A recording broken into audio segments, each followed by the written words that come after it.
Well, hello, and thank you for joining us again. I really do appreciate you taking the time to listen each week.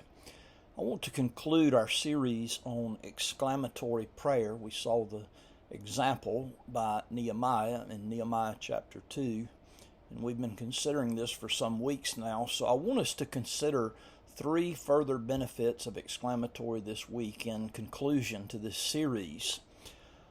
The first would be this. Perhaps you have a tendency to become frustrated with people or with circumstances, and you say things on the spur of the moment that are not wholesome or edifying.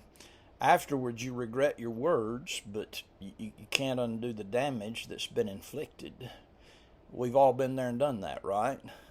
How helpful is exclamatory prayer at times like this? Establish a practice of offering exclamatory prayer before you open your mouth to speak in any circumstance.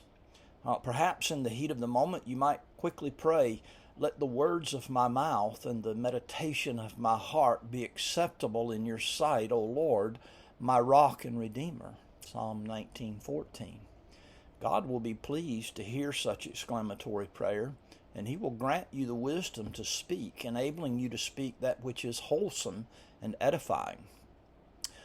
We all struggle with feelings of self-sufficiency at times.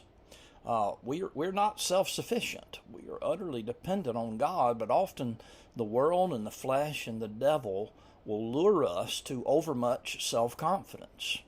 We should pray often with short prayers of exclamation throughout the day. Lord, remind me that it is in you that I live and move and have my being. Acts 17:28. Or perhaps this: Father, all that I have and all that I am is from your good and gracious hand. Help me guard my heart from feelings of self-sufficiency. 1 Corinthians chapter 4, verse 7. Exclamatory prayer can be very useful in reminding us of our dependency on God and in avoiding the sin of overmuch self-confidence. And finally, many find it difficult to pray for long periods of time, perhaps because of the way their mind works or because of the rapidity with which life comes at us sometimes. Again, exclamatory prayer, those brief, heartfelt exclamations offered 10 or 20 or 30 times a day, are most beneficial for keeping our hearts warm and pliable towards our God. Praying this way is both acceptable to and pleasing to God.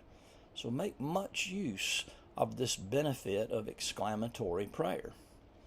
In conclusion, exclamatory prayer is a most blessed manner of praying. Follow Nehemiah's example and learn to pray 20, 30, or even 50 times each day in an exclamatory fashion. Address yourself often to God and fervently in this way, and you will find a constant supply of soul refreshment from the good hand of our God. Thank you for listening, and I hope that this series has been of help to you in your prayer life. May God bless you.